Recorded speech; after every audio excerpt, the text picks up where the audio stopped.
Señoras y señores, muy buenas noches. Sean bienvenidos a El porqué de las cosas.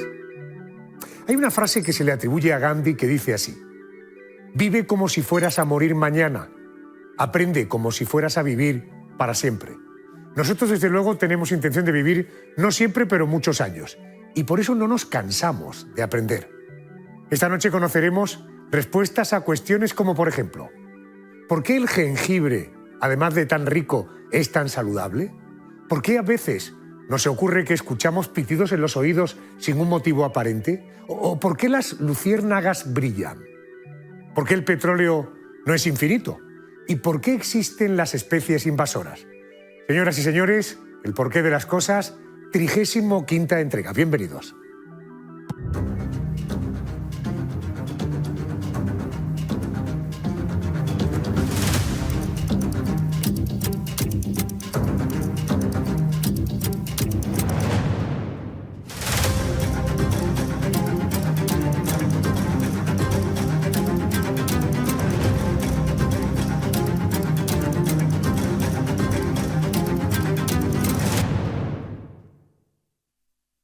Hace unos años apenas lo conocíamos.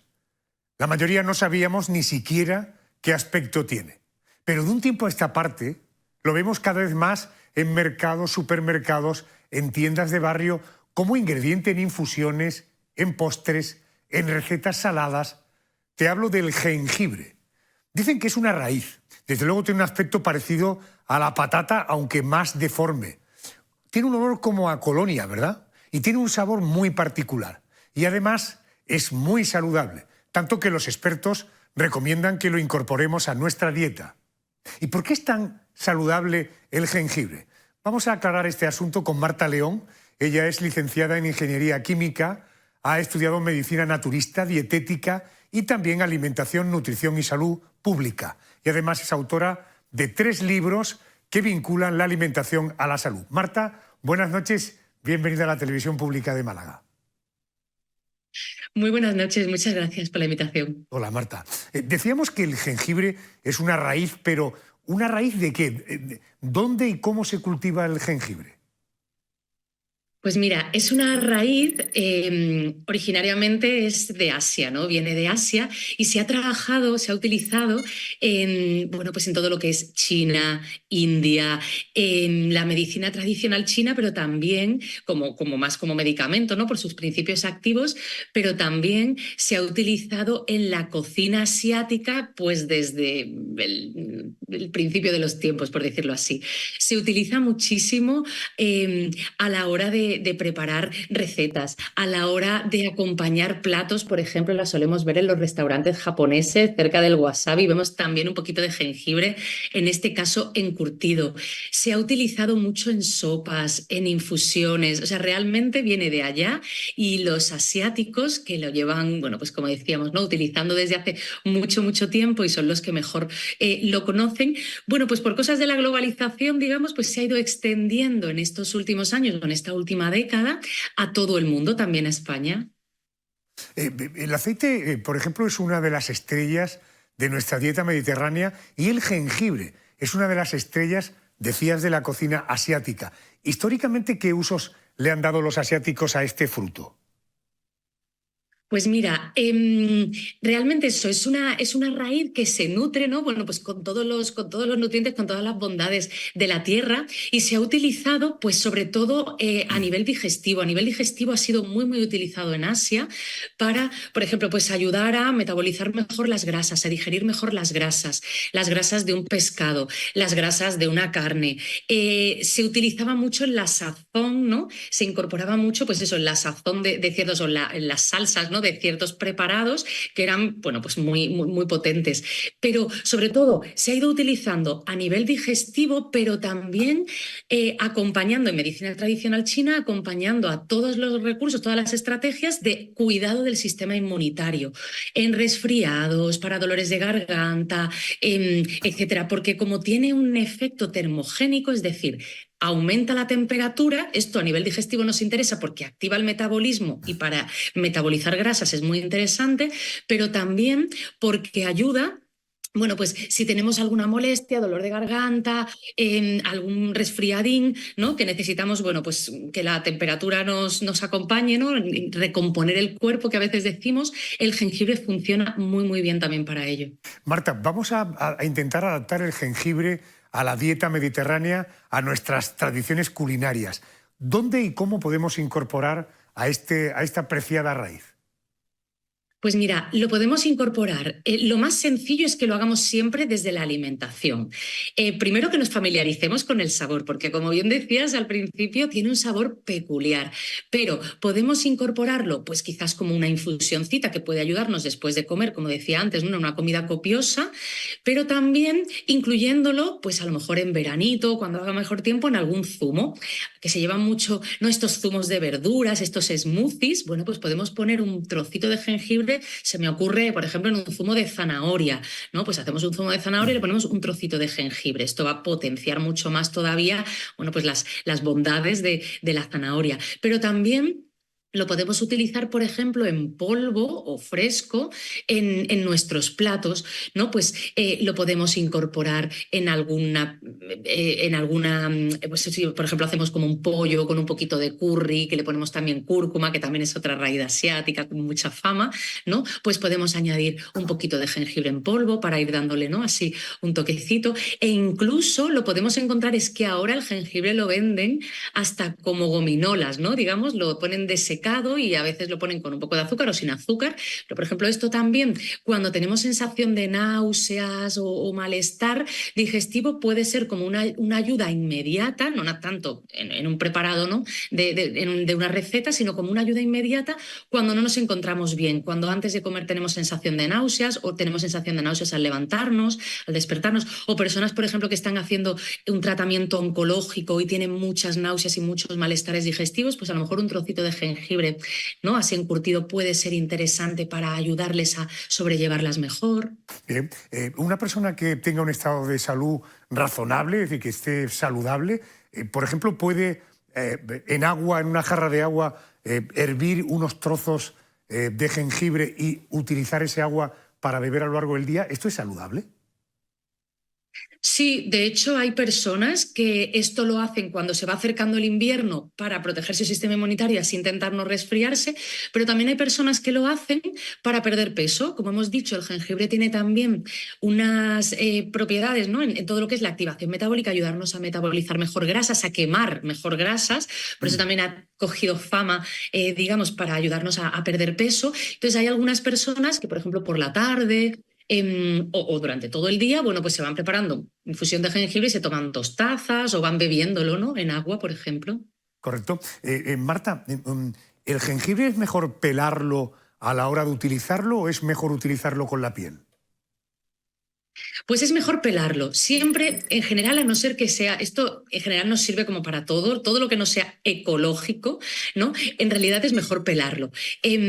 Pero también eso, ¿no? Realmente a la hora de pelarlo, como es duro, lo pelamos pues como cuando pelamos las patatas, ¿no? Con una mandolina de estas para pelar patatas, lo pelamos así ligeramente, le quitamos esta piel y nada, luego podemos pues eso, trocearlo o podemos rallarlo, pero sí, mejor es, cuando las cosas no son ecológicas, mejor es quitarle la piel, que al final es donde se queda siempre concentrado pues todos los herbicidas, bueno, todo lo que lleva, aunque esto venga debajo de la planta, debajo de la tierra, digamos, igualmente capta, ¿no? Es como la primera barrera. Hemos contado todas las ventajas, todo lo que nos puede aportar el jengibre. ¿Hay alguna situación en la que no sería recomendable tomarlo? Pues mira, en realidad, si hablamos de jengibre como alimento, es decir, como hemos explicado en una infusión o como hemos comentado dentro de una receta, o incluso tomado así, ¿no? Como desecado, no hay ninguna contraindicación, o sea, lo puede tomar todo el mundo. Ahora bien, sí, lo puede tomar todo el mundo, por ejemplo, yo he puesto el ejemplo de un paciente oncológico, pero también pongo otro ejemplo complicado, que es el de una embarazada, ¿no? Un trocito de jengibre, por ejemplo, pues así chupado, incluso masticado masticarlo un poquito, ¿no? Ese principio activo así como puro, pero de la planta. Para una embarazada que tiene náuseas, sobre todo en el primer trimestre, le va fenomenal. Pero si estamos hablando, por ejemplo, de jengibre, pues más el extracto del principio activo, más en cápsula, ¿no? O sea, pues ya como fito, ¿no? Como, más como producto de fitoterapia, entonces aquí sí que tenemos que tener un poquito de cuidado. Aquí no sería recomendable para personas que están tomando medicación para el corazón o que están tomando algún tipo de anticoagulante, o depende de qué medicación, quizás no sería lo más adecuado. Aquí siempre tenemos que preguntar al médico si lo tomamos en dosis más altas o como suplemento. Pero desde la alimentación lo pueden tomar todos, mujeres, niños, embarazadas, abuelos, todos. Incorporen el jengibre a sus vidas, ya verán que además ese efecto antiinflamatorio, tomándolo en muy poquito tiempo, se empiezan a ver sus características más positivas. Marta, gracias por atenderme. Buenas noches. Muchas gracias y buenas noches. El jengibre es saludable para muchas cosas, pero no creo que nos sirva para resolver el siguiente problema. Si de repente se hace el silencio, a lo mejor lo único que ustedes han oído ha sido un leve pitido que resuena dentro de su oído y al que normalmente no suelen prestar atención. O quizá sufran un pitido constante que les afecta incluso en su día a día y que no les deja ni dormir. ¿Por qué oímos, por qué escuchamos esos pitidos en los oídos? Esa pregunta se la voy a trasladar al otorrino laringólogo Rafael Ruiz Rico. Le conocen el doctor de las 3 R's. Doctor, muy buenas noches. Bienvenido a la Televisión Pública de Málaga. Hola, buenas noches. Vamos a hablar de esos pitidos. A veces ocurre que escuchamos un pitido dentro del oído sin motivo aparente, sin más, no hay ninguna razón. ¿Por qué escuchamos esos pitidos y sobre todo debemos preocuparnos cuando esto ocurre? Bueno, esos ruidos que se llaman acúfenos o tinnitus en inglés, no, en la mayoría de los casos no es nada preocupante. Es algo que debemos de estudiar y que realmente se producen principalmente como una actividad aberrante de la vía auditiva, ¿no? Es como una desincronización de las fibras nerviosas y no es algo preocupante, ¿no? Correcto, por tanto, las fibras nerviosas del oído en un momento necesitan resetearse, pueden provocar ese pitido, no es preocupante. Usted le llamaba, por ser riguroso, acúfeno, por tanto, hablemos a partir de ahora de acúfeno. Bueno, cualquier acúfeno, independientemente de que sea puntual o continuado, en uno u otro caso, ¿dónde puede estar el origen? Y en todo caso, ¿pueden estar advirtiéndonos de algún problema de salud de nuestro oído? Bueno, la mayoría de los acúfenos se producen por problemas en el oído, tanto en el oído externo, medio, oído interno, o bien por problemas de la propia vía auditiva. Pero vamos, insisto, la mayoría son problemas benignos. Y bueno, hay patologías generales como la hipertensión, los problemas de tiroides, cuadros anémicos y situaciones como por ejemplo el embarazo en los que se pueden producir acúfenos y que por tanto, bueno, pueden indicarnos, bueno, en el embarazo no, pero en el resto de las situaciones de que tengamos una patología general, sí. Entiendo. Doctor, ¿quien tiene acúfenos de manera permanente los tendrá para siempre? ¿Esto es algo irreversible? No, en absoluto. Es más, eso es lo primero que tenemos que decirle al paciente y que la mayoría de los, incluso otorrinolaringólogos, cuando va el paciente con esta queja siempre le dice lo mismo, ¿no? De que es una patología que no tiene solución. Y la mayoría tienen solución, hay que encontrar la causa.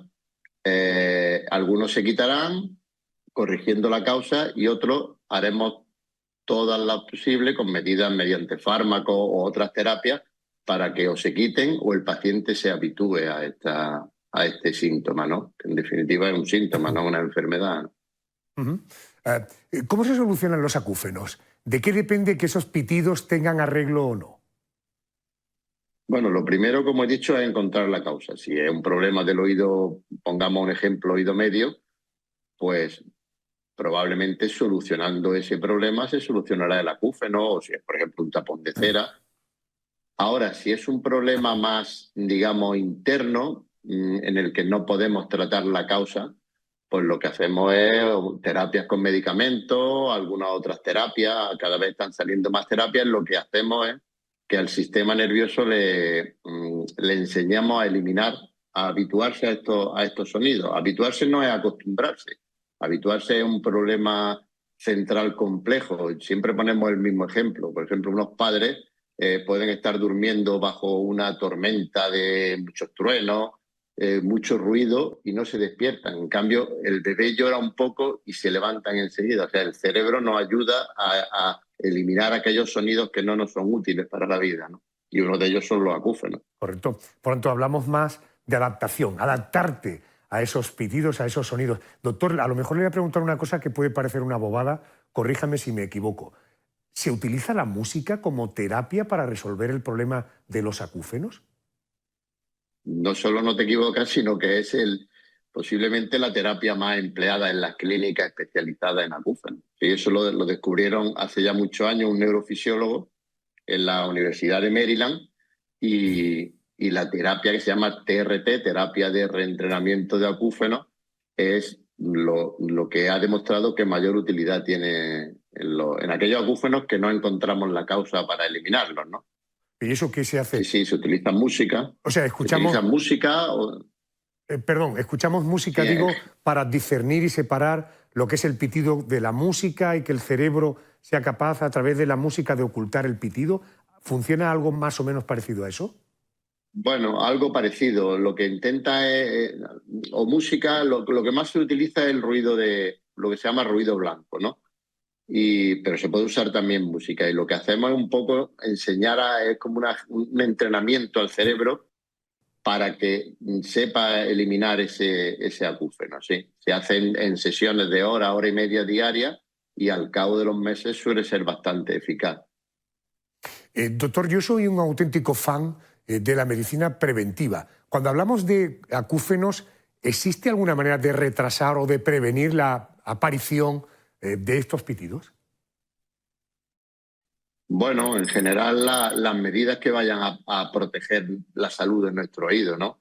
Lo que ya conocemos, los sonidos intensos son malos, en fin, otra serie de circunstancias. O sea, todas las medidas que vayan a solucionar o a retrasar la aparición de síntomas auditivos retrasarán también la aparición de estos acúfenos. Los que trabajamos en el mundo de la radio nos alertan y nos advierten, por favor, cuidado con el volumen de los auriculares. Claro, piensen que pueden ser horas y horas con auriculares puestos, pero hoy vemos cada vez más gente que va con auriculares, sin ir más lejos. Usted va ahora con unos auriculares. Ojo, supongo que el volumen de los auriculares es fundamental para la salud de nuestros oídos, ¿no? Totalmente. Es el elemento más lesivo para el oído. De hecho, todos los dispositivos, y así lo enseñamos en los colegios, todos los móviles tienen limitación de sonido que conviene tenerla puesta, ¿no? Entonces, el sonido y cada vez vemos sordera en chavales jóvenes, ¿no? Y es por el llevar los auriculares a tan alta intensidad, ¿no? Que lesionan el oído interno. Doctor Ruiz Rico, probablemente uno de los otorrinos más prestigiosos de nuestra ciudad. Gracias por acompañarme esta noche. Muy amable. Gracias. Muchas gracias a nosotros. Gracias. Hablábamos de la música, ¿no? Fíjense, esta niña, si es realmente virtuosa al violín. Óiganla.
Qué maravilla de niña, qué maravilla de sonido, ¿verdad? Oiga, la naturaleza, hablando de maravillas, es tan maravillosa que es capaz de crear animales que brillan con luz propia. Vean. Cuando decimos animal nos referimos concretamente a un insecto y más concretamente a un tipo de escarabajo, a la luciérnaga, un pequeño bicho volador cuyo rasgo principal es que emite luz. Suele medir entre 5 y 25 milímetros. La larva de la luciérnaga puede llegar a vivir 2 o 3 años. Sin embargo, la especie ya adulta, tras la reproducción, apenas dura unos días. En algunas especies, las hembras usan su luz para atraer a los machos y devorarlos. Ver las coreografías de luces de las luciérnagas es hoy incluso un atractivo turístico en algunas zonas del mundo. Son muy bonitas de ver, pero nada recomendables de comer, porque tienen un componente venenoso que para otros pequeños animales llega a ser mortal. Si estamos en el programa El porqué de las cosas, conviene preguntar por qué brillan las luciérnagas. José María Hernández es doctor en biología, vicepresidente de la Asociación Española de Entomología. Doctor, muy buenas noches, bienvenido a la Televisión Pública de Málaga. Hola, ¿qué hay? Muy buenas noches. Muy buenas noches. Ya sabemos que la luciérnaga es un insecto de la familia del escarabajo, lo hemos oído, pero ¿existen distintos tipos de luciérnagas? Sí, existen. De hecho, hay varias, entre 2.000 y 2.500 especies de luciérnagas descritas en el planeta. Efectivamente, son escarabajos, son del orden Coleóptera o escarabajos y representan una familia entera de estos insectos, los lampíridos. Hay, ya digo, unas 2.000, 2.500 especies en el mundo y cerca de 10-12 en la península ibérica. Si le parece, en términos muy coloquiales, ¿qué parte del insecto, qué parte de la luciérnaga es exactamente la que se pone incandescente? Pues es un órgano muy curioso que se denomina linterna, que está en la parte posterior y ventral del abdomen, es decir, en la parte de atrás, por debajo, y es un grupo de células, un tejido que tiene unas moléculas muy peculiares que se llaman luciferina, es un compuesto químico que se llama luciferina, y en presencia de oxígeno, un oxígeno que llega a estas células que te digo, a través de unos túbulos que se van ramificando, se produce una modificación gracias a una enzima que se llama luciferasa y en esta modificación esta reacción química emite fotones. Estos fotones o luz es lo que hace que se ilumine esta parte posterior del abdomen y se emitan estos destellos que generalmente son intermitentes, como hemos podido ver en el vídeo del principio del espacio. Como en tantas cosas de la vida, ¿verdad? Una reacción química es la que provoca esta luminiscencia, ¿no? Oiga, el león ruge para mostrar su poder, defender su territorio, el delfín emite sonidos para comunicarse, y la luciérnaga, ¿por qué brilla? ¿De qué le sirve? Pues tiene varias funciones. Las luciérnagas que conocemos, las normales que podemos ver o las más comunes en nuestro país, tienen una función reproductora. Emiten luz los dos, tanto machos como hembras, y en estas noches de verano húmedas y cálidas, los machos van volando emitiendo unos destellos de luz que son específicos, característicos de cada especie. Las hembras se encuentran en el suelo y cuando reconocen a un macho de su especie debido a estos destellos particulares, emiten ellas también luz desde el suelo que atrae a los machos que se acercan a ellas para copular.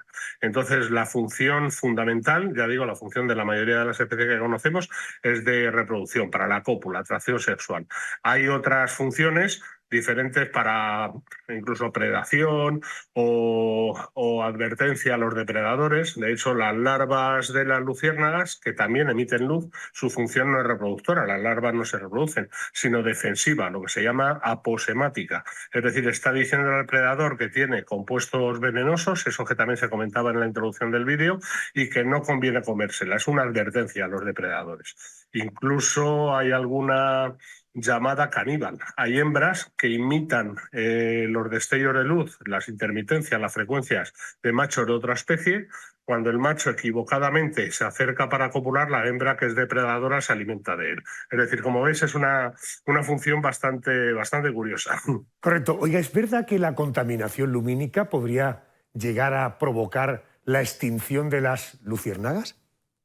Claro, de hecho está dañando bastante las poblaciones. Date cuenta que si estamos hablando de que la función fundamental es la reproducción y esta reproducción se hace mediante señales luminosas, el aumento de la luz que hay tanto en parques urbanos como en zonas periurbanas e incluso en el medio natural, hace que esta comunicación ya no sea tan eficiente, lo cual hace bajar la reproducción, la eficiencia de la reproducción, lleva al declive de las poblaciones y obviamente con tiempo puede llevar a la extinción de especies. Profesor, ¿qué come una luciérnaga? ¿De qué se alimenta?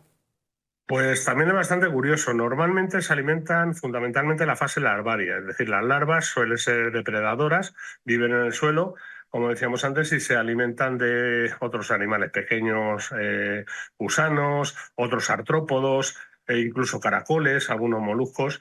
El adulto, cuando está larva, todos esos insectos tienen una metamorfosis completa, es decir, pasan por estado de huevo, de larva, de ninfa y de adulto. Cuando llegan a adulto hay incluso especies que no se alimentan.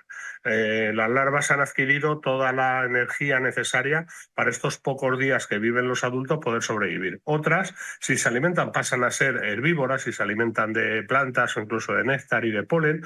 Otras siguen siendo depredadoras, como las hembras que engañaban que comentábamos antes. Es decir, las larvas siempre son depredadoras y los adultos es variado. Pueden desde no comer hasta seguir siendo depredadores o herbívoros. Qué barbaridad. El equipo de producción del programa, siempre tan eficiente, ha encontrado imágenes con relativa facilidad sobre las luciérnagas. Sin embargo, para verlas en vivo y en directo es muy complicado. ¿En España hay algún sitio donde abunden las luciérnagas? ¿En Málaga hay algún sitio, profesor, donde podríamos verlas?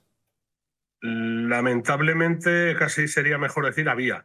Ahí sigue habiendo, es decir, es posible verlas, pero no con la facilidad de hace años. Efectivamente, tanto la la contaminación lumínica como pesticidas, pérdida de hábitats que se están perdiendo a pasos agigantados y el propio cambio climático que afecta prácticamente a todos los seres vivos están acabando con estas poblaciones, están en declive, como otros muchísimos insectos, por no decir todos los insectos en general. Entonces, aunque se pueden seguir viendo, no es tan fácil como antes. De hecho, es bastante común a gente mayor oír que hace años se veían muchas noches cientos de luces en la ribera de un río, en un estanque, y ahora apenas se ven. Sigue habiendo, ya digo, en Málaga es posible verlas, fundamentalmente dos especies, la luciérnaga mediterránea y la luciérnaga europea siguen estando en la península y en el litoral mediterráneo, pero lamentablemente en menor proporción. Hay que tener bastante suerte para verlas, antes era mucho más fácil. Profesor, para terminar, ¿esta cualidad de la luciérnaga es singular en la luciérnaga o hay otros insectos que también tengan esta habilidad?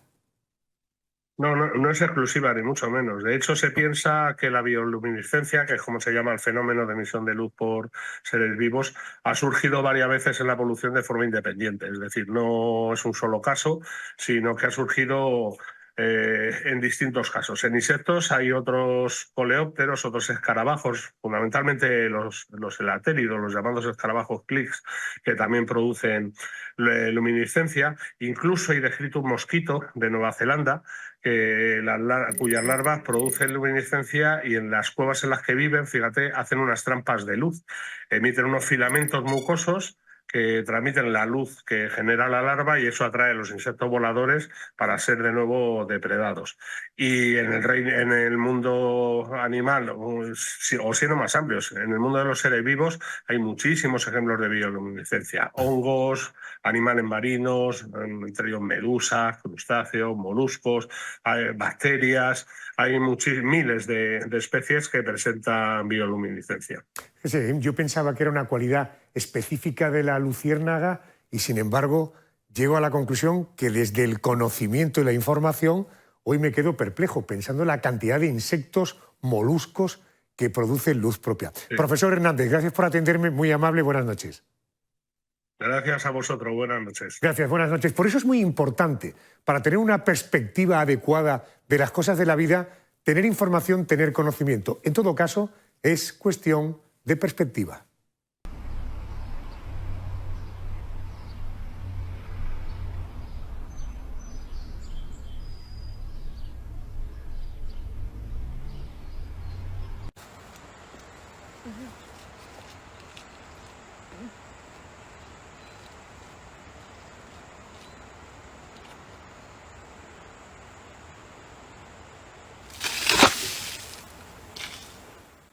Ya les he dicho, era cuestión de perspectiva. Si les pido que piensen en los usos del petróleo, apuesto a que el 99% de ustedes pensarán que es el combustible que se utiliza, en fin, con algún compuesto más para mover nuestros vehículos.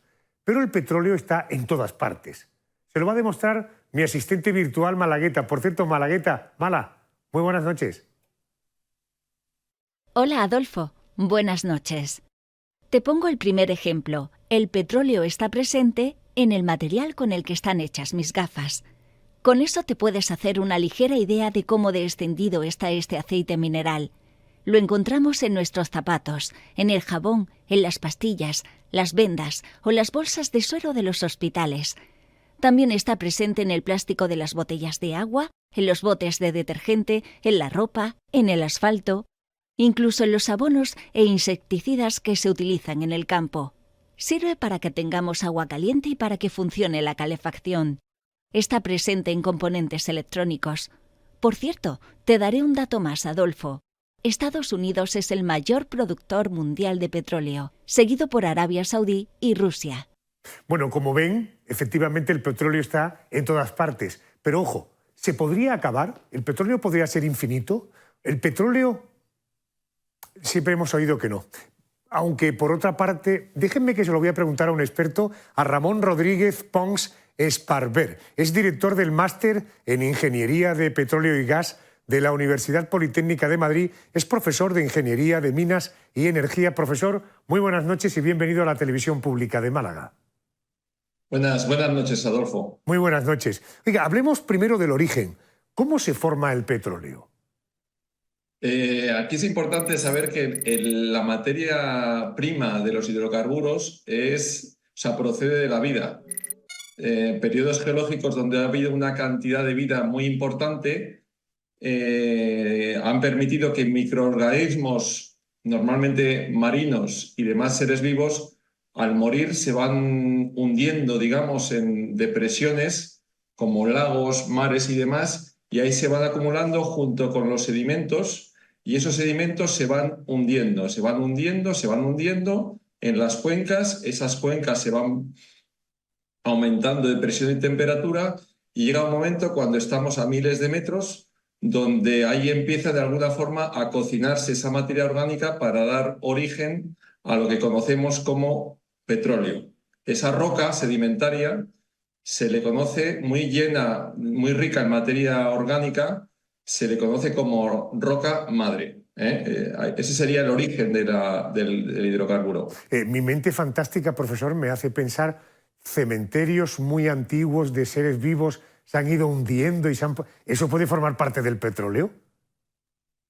Exactamente, sí. O sea, el petróleo es energía, es materia orgánica que se ha ido, digamos, se ha ido acumulando a lo largo de los millones de años, y en esos millones de años, en una cocina a fuego muy lento y a presión cada vez mayor, se ha ido cocinando esa materia orgánica que, una vez cocinada, por así decirla, empieza a moverse, empieza a emigrar hacia capas superiores. Correcto. Deja la roca madre Ajá. y comienza a subir hacia arriba. Profesor, ¿quién y cómo encontró por primera vez un pozo de petróleo? Pues en ese sentido, como la materia orgánica una vez se ha cocinado, dicho de alguna forma, empieza a ascender. Y en ese ascenso, si no hay nada que se lo impida, si no hay un sello que se lo impida o una trampa, llegaría hasta la superficie. Yo he visto ríos de petróleo en Venezuela que esa materia orgánica ha subido a la superficie por diferencia de densidades. Los primeros pozos se hicieron cerca de donde había indicios en superficie que manifestaban la presencia de esta materia oscura negra tipo aceitosa, que dio lugar al primer pozo que se desarrolló en Pensilvania, y que la profundidad de ese pozo pues apenas eran unos 30 metros. Entiendo. Ahora, ya parece muy razonable y además es muy lógico. Allá donde apareció en superficie se podía pensar, oiga, aquí hay una materia viscosa, aceitosa, vamos a ver esto de dónde viene. Profundizamos y a poco más de 30 metros se encuentra. Perfecto. A partir de ahí, ¿quién es el cerebrín o cerebrines que piensa que esa materia orgánica viscosa tiene las enormes utilidades que tiene. Pues efectivamente, ahí empieza a desarrollarse toda una industria de ver las capacidades que tiene el petróleo, energética sobre todo. Y como nos ha dicho ahí su compañera virtual, pues esas aplicaciones con el paso del tiempo han permitido realmente llegar a un estado de desarrollo industrial y desarrollo del estado de bienestar muy, muy avanzado.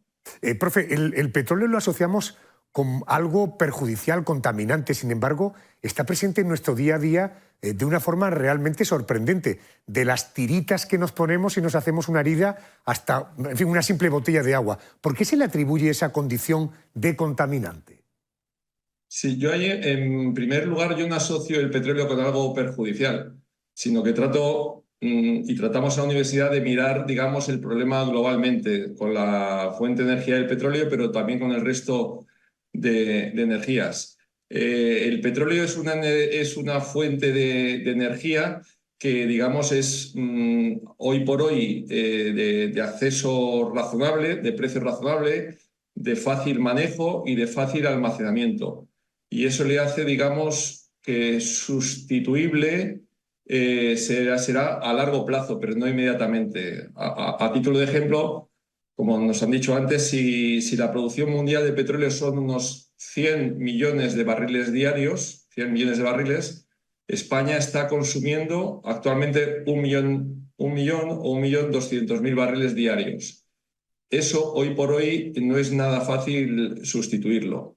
También es verdad, como nos decía un profesor nuestro, que lo mejor que se puede hacer con el petróleo es no quemarlo y dedicarlo a todo tipo de otras aplicaciones. Y a la vez, mirando el problema de forma global, es verdad que se generan una serie de residuos, como puedan ser plásticos, o una serie de emisiones que la industria también está trabajando en ello. Sobre todo, un ejemplo muy, muy interesante es que las refinerías actualmente, además de consumir petróleo, pues también están empezando a consumir plásticos. Entonces, la economía circular también funciona en esta parte. Entiendo, me decía que en los primeros episodios se encontró esta sustancia viscosa en la superficie que apenas a 30 metros, pero de media, ¿a qué profundidad normalmente se puede encontrar petróleo en un pozo?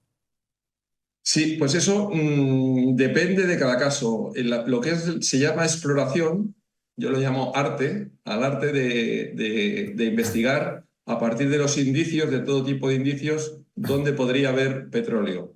Para ello tenemos que tener una constatación de que hay materia orgánica en el subsuelo, roca madre, que hay una roca que lo puede almacenar, que se llama roca almacén, que hay un sello que impide que se desplace hacia arriba y que hay una trampa que lo atrapa. En esas condiciones, viendo indicios en superficie, viendo también sobre todo con la geofísica, que la geofísica es una ciencia muy interesante que lo que hace es llama a la Tierra, por así decirlo, y la Tierra le devuelve una señal. Y hay que entender esa señal. Y entendiendo esa señal, se puede saber dónde puede haber ciertas trampas donde se podría hacer algún tipo de sondeo o pozo. Hay que tener en cuenta que no todo sondeo, ni muchísimo menos, o pozo que se realiza, lleva al éxito. Ya sería mucho que del 100%, el 50% de los pozos que se perforan fueran positivos, pero normalmente el porcentaje es mucho menor. Pero, profesor, ¿estamos hablando de cientos de metros, de miles de metros? Estamos hablando, por ejemplo, en el yacimiento que teníamos aquí en Burgos, en Ayoluengo, estábamos a unos 1.800 metros. En Texas, pues estaremos a lo mejor a unos 3.000, 3.500 metros. De profundidad, correcto. Oiga, ¿cuánto suele durar? Piense que usted no está en un tribunal académico, por tanto que le permitimos una cierta elasticidad, porque yo también hago preguntas quizá concretas que no pueden tener respuestas tan concretas. Pero un pozo de petróleo, ¿cuánto puede durar más o menos? Es decir, ¿por qué no es infinito? Porque al final yo tengo la impresión que si enganchamos una bolsa de petróleo en el fondo, ¿por qué no hay interconexión entre bolsas y tirando solo de un sitio podríamos traernos el petróleo que haya en toda la superficie? Sí. Lo primero, Adolfo, permíteme comentar una cuestión. A mis alumnos les digo que jamás digan bolsa de petróleo. Perdón. Porque no es la bolsa de petróleo, da como una imagen de que es un recinto vacío y se ha llenado. No, no. El petróleo está dentro de los poros de la roca. O sea, una piedra que aparentemente no tendría nada, tiene una porosidad de un 30% de agujeritos conectados, y ahí es donde se almacena el petróleo. Correcto. Pozos. Los pozos, hay algunos que, digamos, no entran en producción porque no han tenido éxito. Esos pozos no producen. Y los que producen, pues depende. Pueden estar produciendo 20, 30, 40, 50 años y pueden terminar o dejar de producir porque la concesión o el permiso de explotación y producción termina. O sea, hay de todos los tipos, y lo que es importante es que cuando dejan de producir, de alguna forma se lleve también todo el protocolo de seguridad que la industria tiene consigo. Entiendo. Profesor, para terminar, hemos agotado el pozo. ¿Qué se hace? ¿Se echa cemento y se tapa? ¿Directamente nos vamos con la maquinaria a otra parte? ¿Cómo se sella ese pozo? Sí, efectivamente, cuando un campo de petróleo o de gas se abandona, el abandono no quiere decir que uno sale huyendo, sino quiere decir que tiene que comenzar todo un protocolo, efectivamente, de sellado y taponado de hormigón de los pozos para asegurar su estanqueidad en el tiempo. Y por otro lado, hay un protocolo también de ver cómo evoluciona ese sellado durante el tiempo. En este sentido, me parece muy interesante decir en estos momentos, Adolfo, si me permites, que toda la industria de perforación ha crecido y se ha desarrollado tecnológicamente mucho con el petróleo. Y todo ese desarrollo adquirido puede ser usado ahora cuando el subsuelo también se quiere emplear como fuente de almacenamiento de CO2, de hidrógeno, es decir, de fuente de almacenamiento de energía. Entiendo, correcto.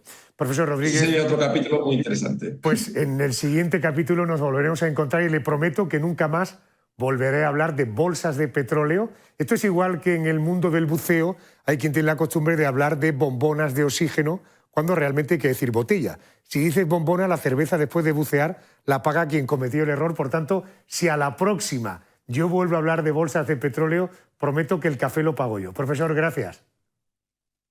Muchas gracias, Adolfo, a vosotros por esta oportunidad. Un abrazo. Muy amable, gracias. Si me permiten, el tiempo necesario para bajar al auditorio del precioso Palacio de Ferias de nuestra ciudad, allí me voy a encontrar con nuestro siguiente invitado que pondrá el punto y final al programa de hoy. Publi, enseguida volvemos.